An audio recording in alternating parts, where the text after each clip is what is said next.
Please welcome Molly Hammer. Hello. Thank you so much. As he said, I'm a vocalist and performer around Kansas City, based here in town, specializing in jazz music. So I'm going to talk a little bit about how saying yes has sort of propelled me in my career. It's not a perfect idea, but it's one that I've stuck by for several years. And so this is kind of how I feel. I do this a lot. I'm like, yes, I'll do that. Oh my God, how am I going to do that? And then it pretty much always works out. So I have a background in theater. I've been performing since I was 16 years old. I don't have a lot of the old photos because that was back in the days of 35 millimeter, but here's one from when I was 18 or 19 right here. As you can see in the middle, there I am playing Patsy Cline. I did that for the last 5 years of my theater career. It got kind of intense, and I lost sight of who I was and how I was supposed to sound. So I quit doing theater, and I stopped being called Patsy because that was creepy and weird.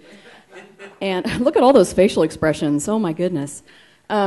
So I kind of went on a journey after that. I was confused. I had some stuff happen in my life, cancer and things like that. And I thought, what's next for me? So I decided I was just going to say yes to some stuff for a while. Yes. So I said yes to being in an 80s band.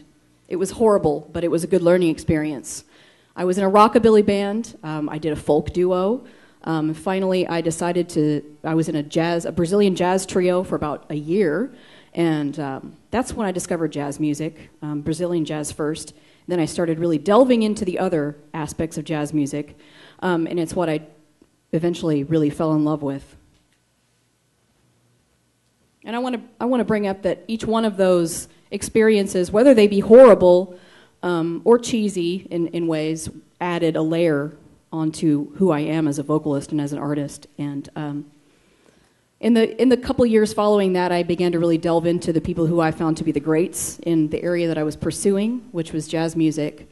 And I spent hours upon hours delving into the music of these people among many, many, many others. People like Dinah and Nina. And here are the places I work regularly at this point. This is after years of lots of studying. I did an apprenticeship with Joe Cartwright, where I learned a lot from him. He's a great jazz pianist here in town. And I have regular gigs at all of these places. And this is all great. This stuff all makes me very happy. Jazz has allowed me to use my voice in a way that no other genre that I've tried, I was able to do that. In theater, you're told exactly what to sing and how to sing it, where to look, where to stand. I find this to be freeing. I get to make my own choices, and I get to be very playful with my voice, and I feel like it's stretched me as an artist and as a vocalist. And so these gigs are great, and this is a great life, but as most artists will tell you, it isn't enough to make a whole living. So I'm going to go back and rewind for a little bit and talk about another avenue that has helped me with sort of revenue streams. I was asked in 2009 to sing for Unity Church of Overland Park, and I was pretty trepidatious. I never considered myself a church singer, and I'm not a religious person. But I said yes, as I am wont to do. I said, sure, let me try that. Well, it ended up working out very well for me. My skill set was exactly what they needed. And that worked out so well that turned into me singing at Unity of the Heartland in Olathe, which turned into me singing at Unity Kansas City North, which in turn I sing all the time at Unity Village. And this has even gone on to multiple gigs at Center for Spiritual Living on 39th Street, Center for Spiritual Living in Shawnee. And I wouldn't necessarily label myself a spiritual singer, but this has created so much revenue for me. And in turn, I get memorials. These are things that I get called during the week, like on a random Tuesday. And this is a great time for me to work, because what else am I doing at 2 o'clock on a Tuesday? I'm a singer. So these are great. Memorials, weddings. I do the graduation for Unity every year. There's usually 2 of them, and they hire me for both of them. A lot of these churches ask me to do special concerts. I'll just come in, I'll get to hire a band, and we get to just do a concert and they pay us, which is great. These two photos were both on my phone from the past month. The top one is from the Corporate Woods Jazz Festival. The bottom one's at the Green Lady. It's a weird photo. It was very dark in there. But what really impressed me about these two photos was that I can point out so many Unity congregants in both of these photos. I have grown my fan base exponentially from saying yes in 2009 to singing at Unity Church of Overland Park. I, on a regular basis, see many, many of these people out and about and at my gigs. And then not only that, but they're touting me on Facebook and asking other people to come to my gigs.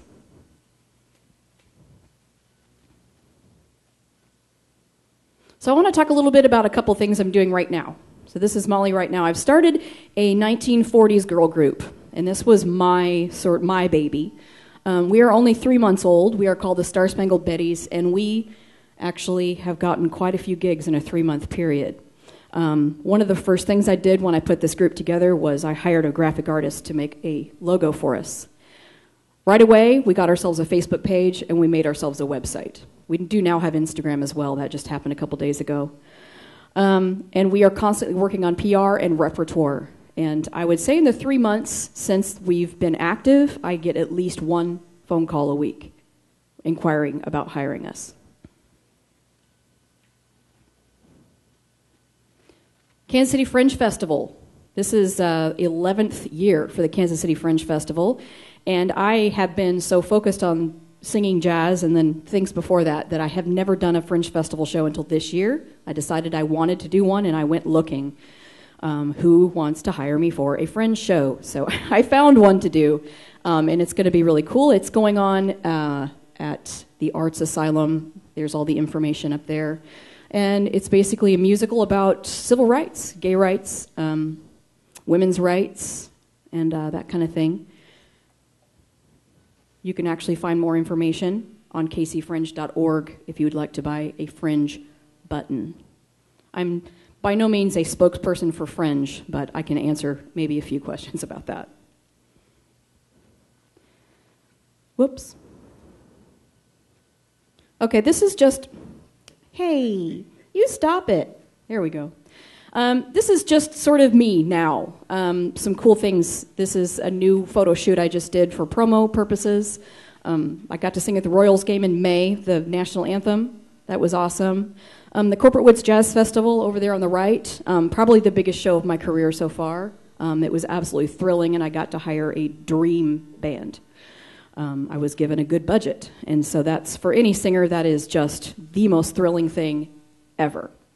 So, me, right now, what I'm doing. So, here's where I run into trouble. All this saying yes that I've been doing leads me to wonder, what and when do I say no? Because I've gotten myself into a couple weekends where, honest to God, there needed to be 3 of me to make it really work. And there was just 1 of me. You know, I did 4 gigs on one Sunday. That's too many, you know? So maybe there is a time for Molly to say no to some things. And how do I discern what those are? Because I want to grab every opportunity that comes my way. You know, I want to work all the time. I want to record. Recording is in a weird spot right now. No one wants CDs, or do they? That's the question. And if they do, they're probably older. And crowdfunding. I know I'm bombarded with crowdfunding requests on Facebook, as we all are. So when do I crowdfund? What's the right time, and how do I present it? That kind of thing. It just bowls me over. I'm just about it. Scheduling, I think, as any music person, especially any performer will tell you, can get very hairy. I find if I don't write it down right that second, bad things happen. I have to leave here and address one of those today. So that's a constant concern for me. And social media. I feel like I'm pretty good at social media. Susanna likes my social media approach, but it is difficult to not annoy people with your band spam. And this is a hashtag I've been seeing thrown around on Facebook lately. Hashtag band spam. So yes, I'm guilty. Guilty as charged of band spam. Trying to find new ways to maybe be humorous about my band spam, or I don't know. That's the question. I could use a little help on that. So I think we've come to the end of our talk. Here's my networking information. mollyhammer.com is my website. Molly Hammer at Facebook and Molly B. Hammer at Twitter. I will just say as we end, networking is incredibly important and something that I've been consistently doing for a long time. Getting yourself out of the house, go and meet other artists of your same discipline or artists outside your discipline. That's important too, as we did in Artist Inc. And social media is huge. So there you have it. Any questions? Thank you very much, Molly. I guess I'll start with the first question. You said you did see familiar faces at all your singing events. Yes. So do you have also a kind of a built-in funding source there? And how would you approach that without band spam? That's a good question. I do have a built-in funding source there, and there are a lot of them not on Facebook. You know, a lot of those people are older, and if they are on Facebook, they're not on there much. And so my challenge is finding funding for a recording without having to just use Facebook. Postcards, maybe, I don't know. So kind of along with that same question, you were saying in those two pictures that you saw people from congregations. Yeah. Were those people already jazz fans who showed up at your shows, or did you create new jazz fans in Kansas City? I believe I created new jazz fans in Kansas City. Okay, so I think you've got a lot of sourcing opportunities or fund sourcing opportunities here, and you don't ever have to touch Facebook if you don't want to. I think you're right. More questions? So you talked a lot about the successes you've had, the experiences you've had in the past, all the random odd jobs you've gotten to create a full income for yourself. And first, I applaud you for that. As an artist, it's very difficult to find consistent work. But my question for you now, you mentioned enjoying jazz, trying to build more of a jazz culture, and doing perhaps a jazz album with yourself. Yes. So what is your actual goal? What do you want to hit? What do you want to achieve with your jazz artwork? And how are you going to get yourself to that point? I can say the what. I don't know if I know the how yet. I can say on a business level, I want to have multiple recordings. That's important to me. I want to play bigger venues. But here's the thing. I don't want to move to New York. I have no desire to move to New York. So whatever success I can garner and living in the city that I love, and I love Kansas City. It is my city. It's my town. I feel at home here. And I have a community of supportive people that I work with here. So yes, bigger venues, more recording, and if I ever feel like I'm stagnant or staying in one place, that's bad. If in 10 years I'm still doing all this and getting as much work as I'm getting now, that's great, as long as I'm still working on something and doing more and you know, keep moving forward. So I don't know how yet. That's understandable. Mr. Paul? I think Courtney has asked exactly the right question. You know, and it's interesting to hear you talk about what you want and also to know what you don't want, which is really hard sometimes for artists to figure out. So, you know, for a little bit of maybe context, religious organizations provide a huge amount of the employment for musical artists in our country. Something like 40 to 50% of professional musical artists get some kind of their revenue stream from an affiliation with a religious organization or a church. I think your goal of playing bigger venues.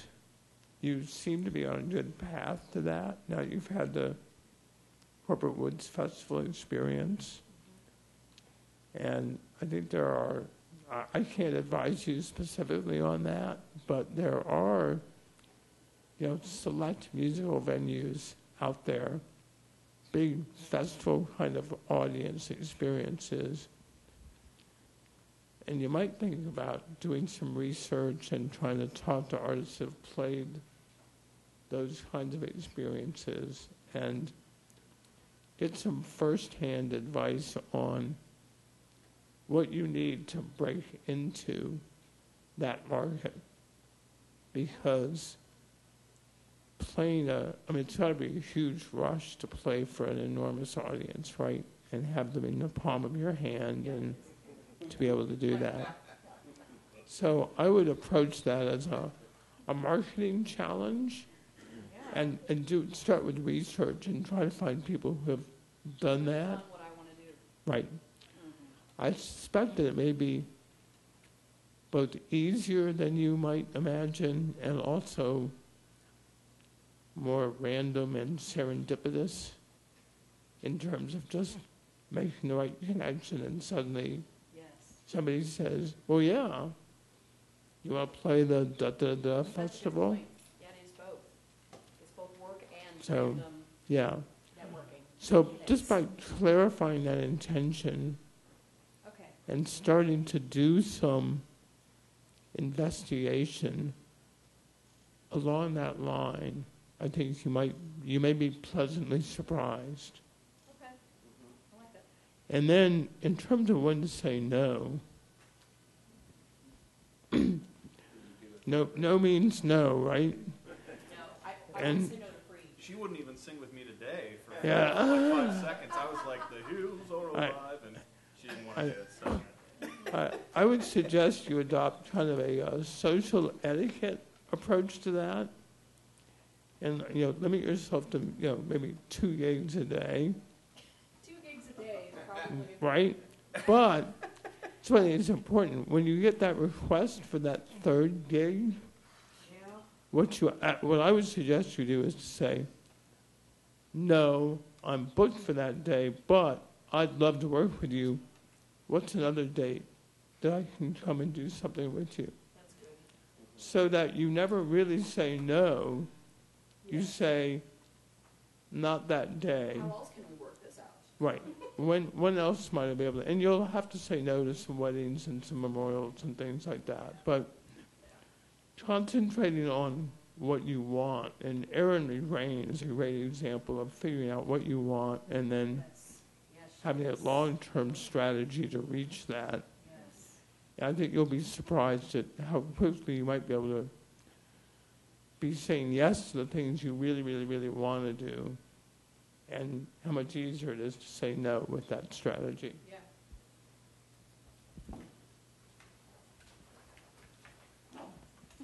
Hi, Molly. I love jazz. It's one of those genres I really listen to a lot. But, I sort of feel like being a jazz listener, that jazz is one of those things, not just in Kansas City, although Kansas City should be one of the places that really is into jazz, but that jazz is kind of a genre these days that people like the idea of more than they kind of like, if you know what I mean. Mm-hmm. So I was just wondering on your perspective on, where the jazz industry is today and where you see it going. I can't necessarily speak to the jazz industry in general, but in Kansas City, we're in a good place. I will say that for me, it's... Do you want me to speak into the microphone? Oh, sorry.